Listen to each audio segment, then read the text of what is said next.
Todos sabemos que la muerte de Cristo cambió el rumbo de la humanidad.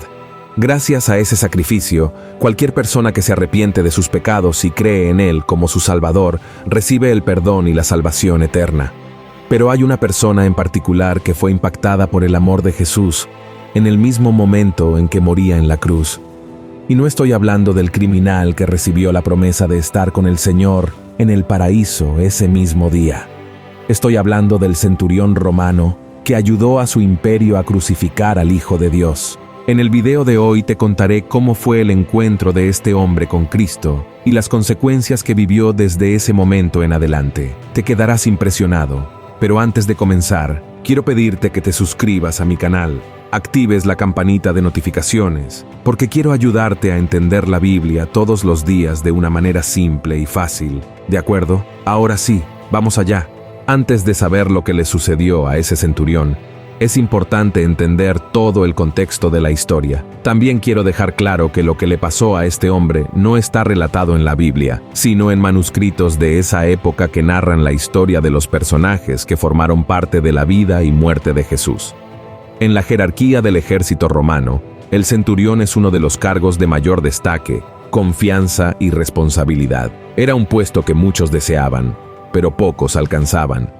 No solo se requería valor y habilidad militar, sino también disciplina y lealtad inquebrantable al imperio.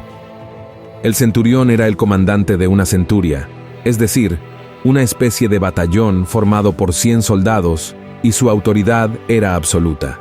El soldado que aspiraba al puesto de centurión tenía que demostrar no solo valentía en combate, sino también habilidad estratégica y liderazgo.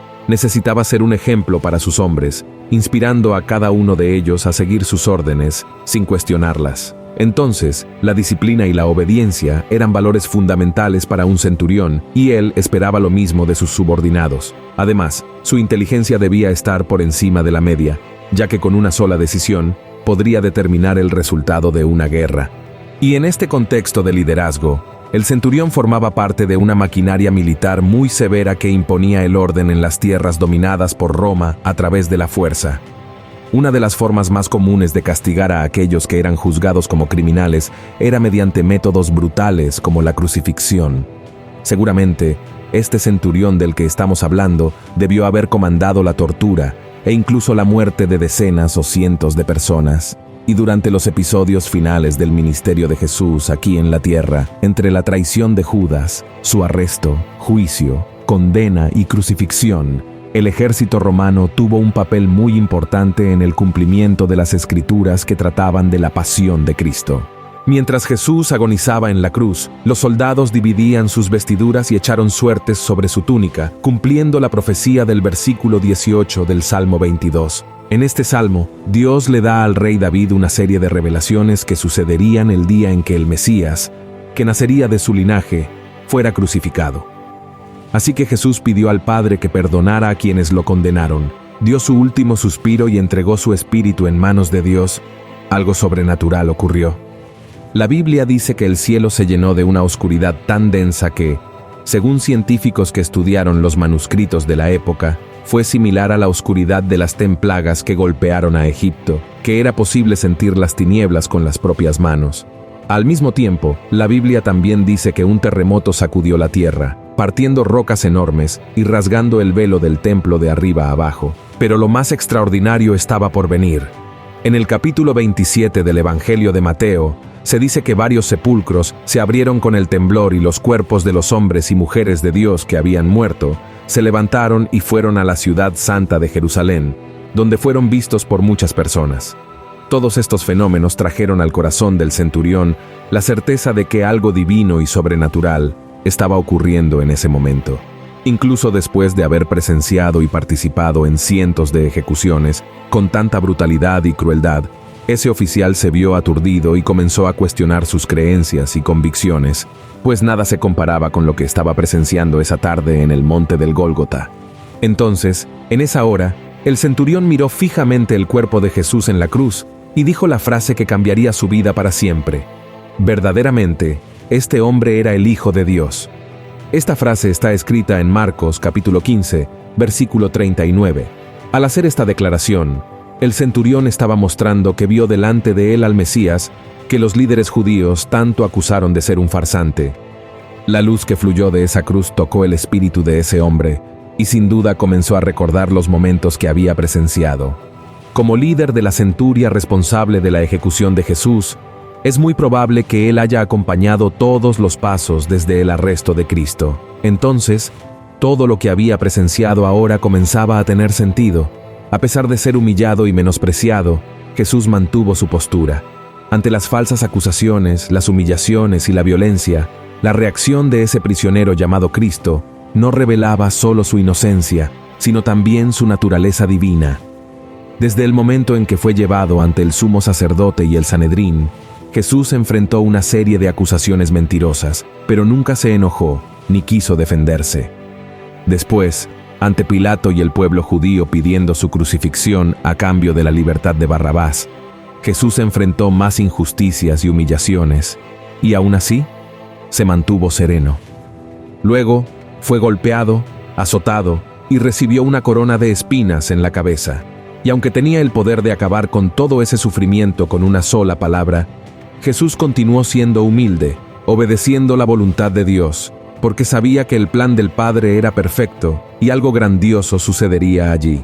Ya al final de su vida, en el último acto, Jesús mira al cielo y dice: «Padre, perdónalos, porque no saben lo que hacen». Esa era una demostración de amor incondicional de Jesús por toda la humanidad. Y el centurión presenció todas esas reacciones. Entonces, llegó a la conclusión de que estaba delante del Salvador del mundo. No había presenciado solo la muerte de un hombre, sino señales que desafiaron la comprensión humana, y debido a esto, su vida nunca más sería la misma. La Biblia no trae ningún relato sobre la vida de este hombre, ni siquiera menciona su nombre.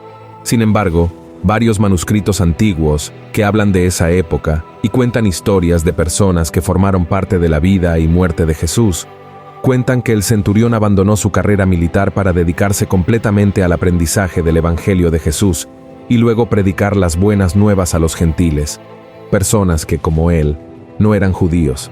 Incluso, se le considera uno de los primeros no judíos en entregar su vida a Cristo en la historia. Pero claro, el Imperio Romano no vería con buenos ojos el abandono de uno de sus mejores oficiales, y el emperador Tiberio César habría ordenado que fuera tratado por su ejército como traidor y que pagara caro por ello. Después de ser perseguido, el centurión fue encarcelado, pasó por interrogatorios muy violentos, donde enfrentó torturas para negar su fe en Cristo. Pero se negó, entonces fueron aún más crueles con él, y como forma de silenciar su voz para que no predicara más el Evangelio, le cortaron la lengua. Y si no fuera suficiente, le arrancaron los ojos. Estos actos no tenían como objetivo solo herir al centurión, sino también servir como ejemplo para otros cristianos en caso de que continuaran hablando de la resurrección de Jesús y profesando su fe en él. Pero se equivocó quien pensó que la maldad hecha contra el centurión callaría al pueblo. Al contrario, aún más personas comenzaron a creer en Cristo, incluidos romanos, como el propio exoficial del imperio, y fue así hasta el final de su vida. Algunas tradiciones creen que el nombre de este centurión era Longino, que terminó siendo traducido como Longinus, quien es considerado un santo por algunas religiones. Recordando, hermanos, que esta no es mi creencia. Nosotros, cristianos protestantes, adoramos solo a Dios y no rendimos culto a ninguna figura religiosa, por más importante que haya sido en la historia bíblica. Incluso, muchos cristianos afirman que Longinus fue el oficial responsable de perforar el costado de Jesús con una lanza para asegurarse de que realmente había muerto, y que el agua y la sangre que brotaron del cuerpo de Cristo salpicaron en los ojos del centurión, curando milagrosamente un supuesto problema de visión que tenía. Pero la Biblia no dice que fue el centurión quien perforó el cuerpo de Cristo, sino uno de sus soldados. Además, al igual que ocurre en las fuerzas de seguridad de cualquier país hoy en día, un oficial no puede tener ningún tipo de discapacidad física, porque eso causaría grandes problemas para él y sus colegas en un momento de batalla. Entonces, esta teoría no se sostiene. Hermanos, Jesús vino al mundo para mostrarnos el camino del amor y el cambio verdadero. Y la historia del centurión nos enseña que cualquier persona puede cambiar después de conocer el amor de Cristo, incluso aquellas que parecían no tener remedio. Nos muestra que no existe un corazón tan duro, que no pueda ser tocado por la bondad de Dios. Amén. Incluso trabajando en el ejército romano, donde la vida era muy dura, la presencia de Jesús cambió el corazón del centurión. Este ejemplo nos recuerda que debemos basar nuestra fe en lo que está en la Biblia y en el poder que esta verdad tiene de cambiar nuestras vidas. Todos podemos recibir el cambio y el perdón de Dios si creemos y nos entregamos a su Hijo Jesús. Amén. Si te gustó este mensaje, compártelo con tus amigos y familiares y suscríbete a mi canal.